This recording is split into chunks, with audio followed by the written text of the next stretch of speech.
əlimizdən gəldiyi qədər mən çalışıram ki, problemi fermer öz gücündə həll eləsin. Fermer kimdən asılı olmasın? Asılı olsun. Tamamilə akademik mövzuda. Şaftalı yetişdirmək dediyin şeyi başa düşmək lazımdır. Problemlərini düzgün anlamaq lazımdır. Problemi özümüz yaradırıq. 15 dənə dərmanı başın ağrıyanda 15 dənə dərman, 15 tür dərman atsan, o baş qalacaq bir yana, ağrımayan yerin qalmayacaq. Bu günləri Azərbaycan bağlarının 99%-i onun əziyyətini çəkir. 20 neçə dənə dərman atırlar. 20 neçə dənə dərmanın hesabına yaranan problemi başa düşmürlər. Gözəl insan o konser haqqında, xərçəng haqqında bizə məlumat ver. Deyirsən ki, bu bağ bütün xərçəng içindədir deyə. Bax, ümumiyyətlə, şaftalı bağlanır. Niyə biz də, məsələn, tinçilikdə sabah bizim də başımıza gələ bilər? Verdiyimiz yerdə ikinci, üçüncü ildə bu problemlə rastlaşa bilirik biz. Bax, mən izah edeyim sizə birinci dərəcədə. Şaftalı bağı ümumiyyətlə qədimdə 50 il bundan qabaq həmişə tələ kimi istifadə olunur. Digər bağların qorunmasında. Yəni şaftalı ağacının suyunun dadı daha maraq çəkən olur həşəratlar üçün, zərər vericilər üçün. Ona görə məsələn alma bağında, gilas bağında 1 hektara 10 dənə, 15 dənə şaftalı əkirdilər ki, insektisit dövrü deyildi. İnsektisit son dövrlərdə istehsal olundu. 30 il bundan qabaq insektisit çıxdı. O vaxta qədər şaftaldan istifadə olunurdu. Bütün həşəratlar yığılırdı şaftalının üstünə, bütün xəstəliklər gəlirdi şaftalının üstünə, bağ bütün qorunurdu.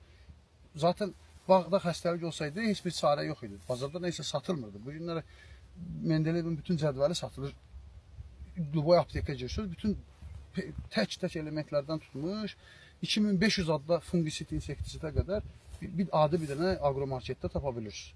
Yəni demək istədiyim, şaftalının əsas xüsusiyyəti digər bağların qorunmasıdırsa, ümumi şaftalı bağında indi başa düşmək lazımdır şaftalını. Başa düşmək lazımdır ki, bu sizin də bayaqda qeyd elədiyiniz kimi qada götürəndir. Onun bünyəsi ona daha... Bəli, bu xəstəliyə meyilli ağacdır.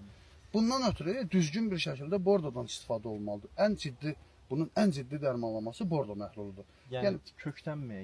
Kökdən də verilə bilir. Bordo kökdən də verilə bilir. Onun kökün batırıb əkilməsi necə? Yox, onlar məntiqli yanaşmalar deyil, o dezinfeksiya deyil. Yəni bunu dezinfeksiya etməklə o xəstəliklər, pseudomonas dediyimiz xəstəlikdir də, yəni xərçək deyirik. Bu xəstəlik bakteriya da bu deyil. Bakteriyal xəstəlikdir. Bəli, bakteriya, virus, bakteriya, göbələk bu tip mikroorqanizmaların içində ən zəifi, ən tez öləni, ən tez aradan qaldırılanı, ən asanlıqla aradan qaldırılanı bakteriya tipli xəstəliklərdir. Bu günlər bakteriya tipli xəstəliklərinin bütün o mikroorqanizmalardan, o zərərverici mikroorqanizmalardan daha üstə çıxmağının səbəbi düzgün yanaşmadadır.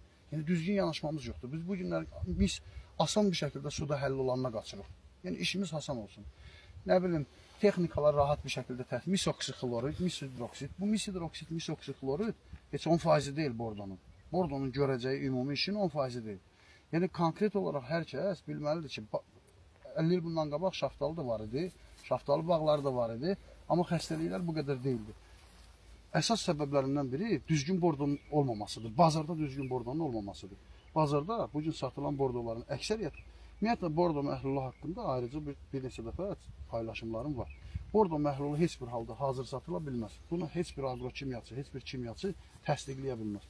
Gəlsin təsdiqləsin ki, mən bordonu hazırlayıram, quru şəkildə sata bilirəm. Mümkün deyil, 10 saatdan sonra o daşa dönməlidir. Başa düşdünüzmü? O 20% mis tərkibli, 20% misə bərabər ekvivalent, nə bilim, belə bir şey yazılır da üstünə.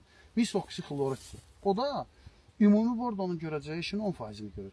O 200 qram ağacın dibinə suda həll olmuş misoksit, missulfat, tək mis bordo vermir.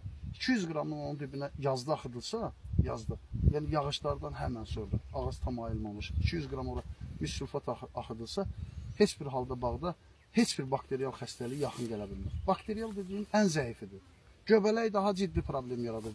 Göbələyin problemlərini 3-4 dəfə dərmanlama ilə aradan qaldırırsan, bakteriyal xəstəlik üçün bakteriyal ən zəif mikroorqanizmadır da, yəni bakteriya dediyimiz ən zəif mikroorqanizmadır. Bu xərçəng 2 ildən sonra özün bir uzə verirsə, 3 ildən sonra özün bir uzə verirsə, bu tingin problemidir, yoxsa sonradan o bakteriya özünə alır? Torpaqdan olur, belə bir şey olur. Və yaxud nədən olur, nə üçün olur? Bax, elə deyil. O, kimsə tinginə gəlirsə, gəldiyini düşünürsə, bu yanlış yanaşmadır.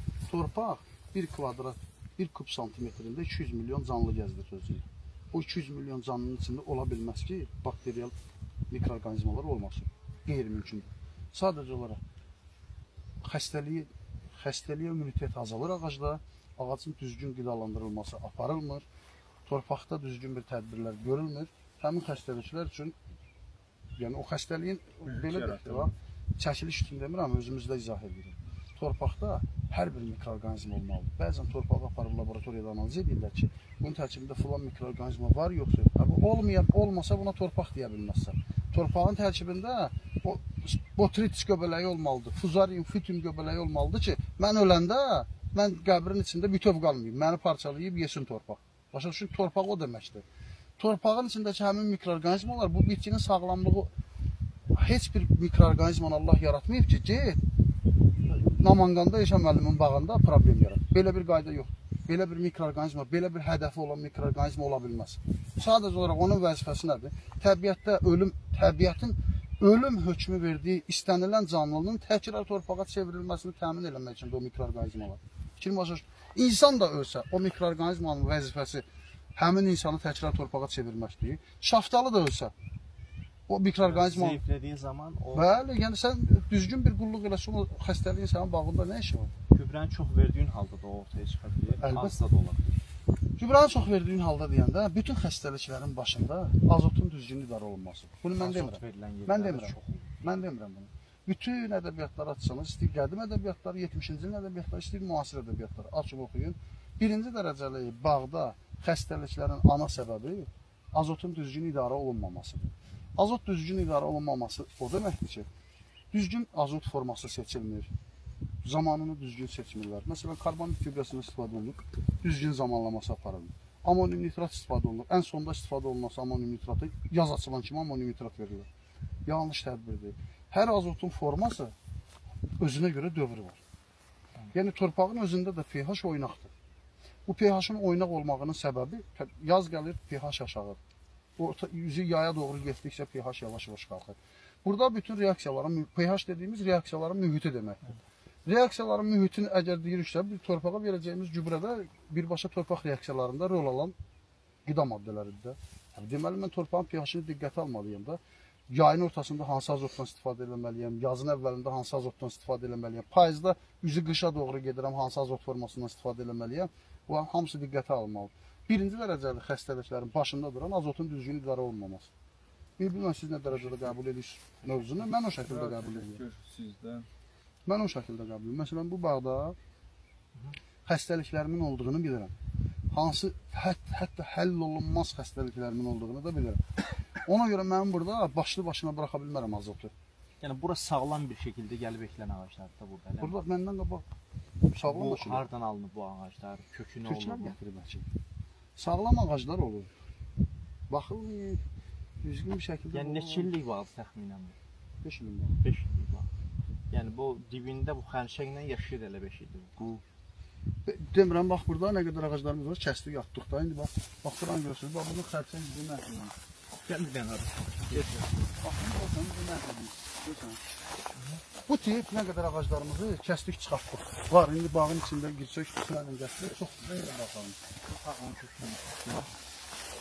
Sarı müəllim, bu tipdə yanaşma mən Gilas Klassik 20 illik bağımızda da var. Onda da eyni şeydir. Bu ağacın bir tərəfi bu cür gedir. O xərçəng xəstəliyi vurur, kökünü. Pseudomonas ksilem, bax necə bir şeydir. Bayaq izah edirəm. Mikroorqanizmanın vəzifəsi bunu torpağa çevirmək. Bu kökdə ksilem borusu var. Şlankdır. Kökdə ksilem borusudur. Adi şlank kimi bir şeydir. Ksilem borusu dediyimiz açıq şlankdır. Orada müəyyən hüceyrələri öldürür. Öldürəndə də bu su axınının içində həmin o hüceyrələr su ilə bərabər axır. Gəlir, ksilem kanalı tıxanır hardasa. Çünki o kök çürüklüklərinin hamısı axa ksilem kanalının içində gəlir bir nöqtədə artıq tıxandı ksilem kanalı. Bura su gəlmir. Mən nə qədər müalicə elədim görürəm. Müalicəsi o ağacların qabağını ala bilmədim. Müalicəsi dediyim onu müalicə edə bilərsən də bunun nəyin müalicəsi?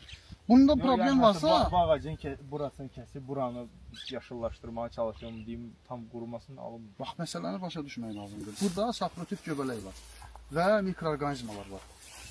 Deyək ki, bakteriyal pseudomonas var da, düzdür. Bu gəldi, burada bunun kökündə inkişafı saxladı. İnkişaf saxladısa hər hansı bir orqan getdikdə çürümürmü? Bəli. O çürüyən orqan bu ağacın içdiyi su ilə bərabər daşınmırmı? hüceyrə daşım gəlir bir yerdə bunu tıxıyır da bunun için.